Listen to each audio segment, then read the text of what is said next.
एक क्षण के लिए सोचकर देखना, रामचरितमानस पहला ग्रंथ है जिसमें नाम चेंज हुआ। इससे पहले जो भी लिखा गया वो रामायण नाम से ही लिखा गया। अलग अलग भाषाओं में रामायण लिखी गई। हमारे यहाँ जितनी प्रादेशिक भाषा, जितनी क्षेत्रीय भाषा, सब में रामायण लिखी गई, पर सबका अलग अलग नाम रामायण ही था, भले ही भाषा अलग हो। पर रामचरितमानस ये ही नामा गोस्वामी जी ने नामकरण किया। मैं जो लिख रहा हूं वो रामायण नहीं लिख रहा हूं, रामचरितमानस लिख रहा हूं।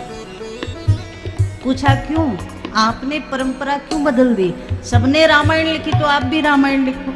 गोस्वामी जी ने कहा बात यह है, रामायण मतलब रामस्य अयनम, राम का घर। और राम जी कितने पवित्र हैं? बोले राम जी तो परम पवित्र हैं। राम जी इतने पवित्र हैं तो राम जी का घर कितना पवित्र होगा? राम जी का घर मतलब मंदिर। तो जब कहा रामायण, रामायण मतलब राम जी का घर, मंदिर, तो गोस्वामी जी ने कहा पवित्र राम जी से मिलने के लिए रामायण के माध्यम से जीव जाएगा, तो जीव को भी पवित्र होकर जाना पड़ेगा। आप मंदिर में जाते हो तो मंदिर में पवित्र होकर जाते हो या बिना नहाए धोए ऐसे ही चले जाते हो? मंदिर जाते हो तो पवित्र होकर के, स्नान करके, सुंदर वस्त्र पहन करके जब आप मंदिर जाते हो और हाथ में कुछ पूजा के थाल हो, पत्रम पुष्पम फलम तोयम, कुछ न कुछ थाल में हो, खाली हाथ जाओगे ना भगवान के दरबार में, ऐसा माना जाता है। जो गुरु के दरबार में, भगवान के दरबार में, मित्र के घर, जो अपने स्नेही के घर, जो अपनी पुत्री के घर, जो बहन के घर, बिना कुछ लिए हाथ, खाली हाथ चला जाता है, उसका जीवन भी खाली हो जाता है, वो कुछ लेकर भी नहीं आता। तो भगवान के दरबार में जाओ तो खाली हाथ मत जाओ। क्या लेकर के जाएं? कुछ भी जो आपकी सामर्थ्य हो। परमात्मा ये नहीं कहते कि तुम रुपया पैसा धन दौलत ही लेकर आओ, जो आपकी सामर्थ्य हो वो लेकर जाओ। तुलसी पत्र लेकर के चले जाओ, पुष्प लेकर जाओ, फल लेकर के जाओ, जिस रूप में आपको लगता है। तो मानसकार दर्शन करा रहे हैं, मंदिर में जाओगे तो खाली हाथ नहीं जाना, कुछ लेकर जाना है। लेकिन गोस्वामी जी ने कहा कलयुग में जीवों के साथ थोड़ी समस्या है, ना तो ये पवित्र रहता है ना पवित्र रहना चाहता है। कलयुगी जीव का मन इतना अपवित्र हो गया। कान से क्या सुन रहा है? बोले कान से जो सुन रहा है, 24 घंटे की अगर आप लिस्ट बनाओगे तो कान से अपवित्र चीजें ही ज्यादा सुनते हो। मुख से बोलते हो तो क्या बोलते हो? अपवित्र चीजें ज्यादा निकल रही है। आंख से देखते हो तो क्या अपवित्र दृश्य ज्यादा दिखाई दे रहे हैं। तो मानस में दर्शन आया, कलयुगी जीव की पवित्रता बड़ी मुश्किल है।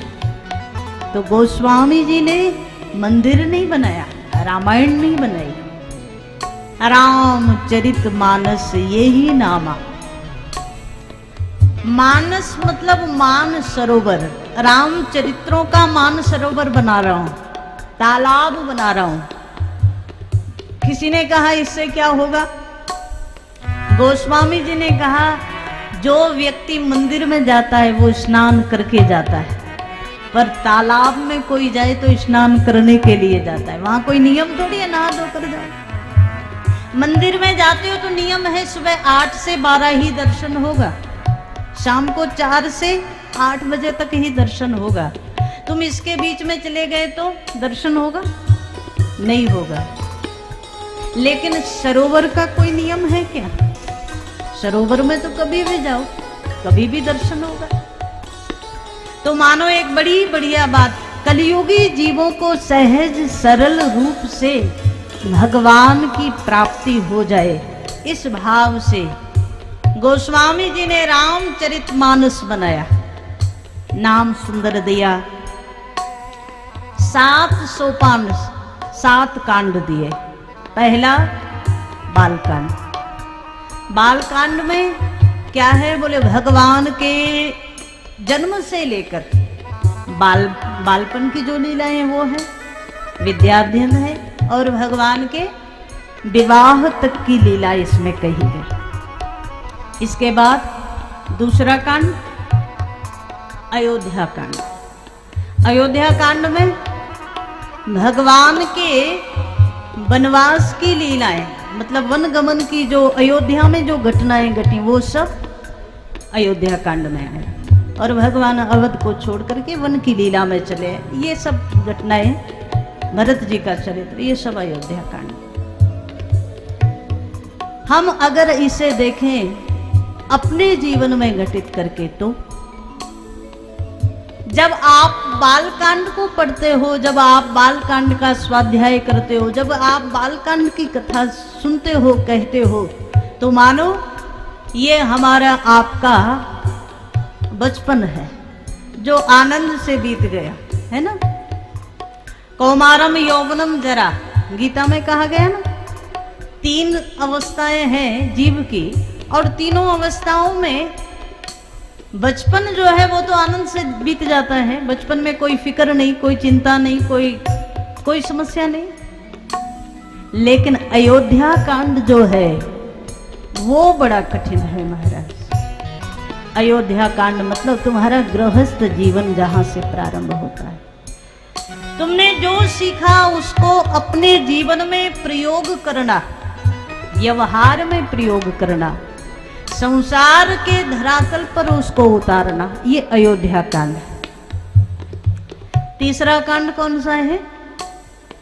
अरण्य कांड। अरण्य कांड, अरण्य मतलब नाम से ही जो कहा गया, अरण्य मतलब वन, अरण्य मतलब जंगल, तो जंगल की जो लीला अरण्य कांड में आई, भगवान की वन की लीला मानसकार ने दर्शन कराया। हमारे यहाँ संत लोग कहते हैं 50 वर्ष की अवस्था तक आपका अयोध्या कांड है, और जहां 51 शुरू हो जाए, 51 के बाद की गिनती में भी वन ही जुड़ता है ना, तो मानो ये आपके अरण्य कांड की लीला शुरू हो गई जीवन में। इसमें क्या करें? जो भगवान ने किया, संतों का संग मिले, साधु का समागम मिले, गुरु की सेवा मिले, गुरु का सानिध्य मिले, जो गुरुदेव की वाणी से उपदेश मिला है, वो भजन जप तप में धीरे धीरे आपका मन लगने लगे। भले ही वन में ना जाओ, लेकिन 51 के बाद तो घर में रहकर भी अपने जीवन को वनवासी बना लो, अपने आप को अरण्यवासी बना लो। ये अरण्य कांड है महाराज। चौथा है किष्किंधा कांड। किष्किंधा कांड में क्या है? बोले किष्किंधा कांड में भगवान की हनुमान जी से मिलन होता है, और बाद में सुग्रीव से मित्रता होती है, और ये सब लीला किष्किंधा कांड में आई। संत जन कहते हैं हमारे आपके जीवन में किष्किंधा कांड मतलब क्या है? जब हम जीव हैं, हम सुग्रीव हैं, जब हमारी जीव की मित्रता परमात्मा से हो जाए, जीव शिव की ओर चल दे, हमारा संबंध परमात्मा से बन जाए, उसी समय समझ लेना हमारे जीवन में किष्किंधा कांड घटित हो गया। हमने सबसे संबंध बनाया, क्या भगवान से बनाया? कभी कभी तो महाराज 80 वर्ष की 90 वर्ष की अवस्था हो जाती है, सब याद आते, पर भगवान याद नहीं आते। आते हैं क्या? क्यों? हमने सबको जीवन में पुकारा, हमने सबसे प्रेम किया, हमने सबसे संबंध बनाया, बस एकमात्र परमात्मा को भूल गए। अच्छा, जो हमने पहले कहा, तुम्हारा सच्चा साथी अगर कोई है तो भगवान ही है, तुम्हारा सच्चा संबंधी अगर कोई है तो भगवान ही है। जीवात्मा और परमात्मा सदा सदा के संबंधी हैं। लेकिन ये अलग बात है, दुनिया में आकर के तुम्हें सब तो अपने लगते हैं, बस भगवान नहीं लगते, है ना। किसी ने बड़ी सुंदर बात कही है, जब तुम्हें ये लगने लगे कि परमात्मा ही हमारे हैं और भगवान के अलावा कोई हमारा नहीं है, कभी कभी गाओ तो ऐसा गाओ कि महाराज हमारे सिर पर आपका हाथ आ जाए, आपकी करुणा का वरद हस्त हमारे सिर पर हो, हमारे हृदय में आपका नाम हो, हमारी आंख भीगे तो आपके प्रेम के आंसुओं से भीगे। हम अक्सर कहते हैं शिव का अभिषेक आपने किया होगा, राम जी का अभिषेक आपने कई बार किया होगा। अभी तो श्रावण चल रहा है तो रोज ही कई लोग करते हैं, लेकिन जल से दूध दही घी से तो बहुत लोग करते हैं।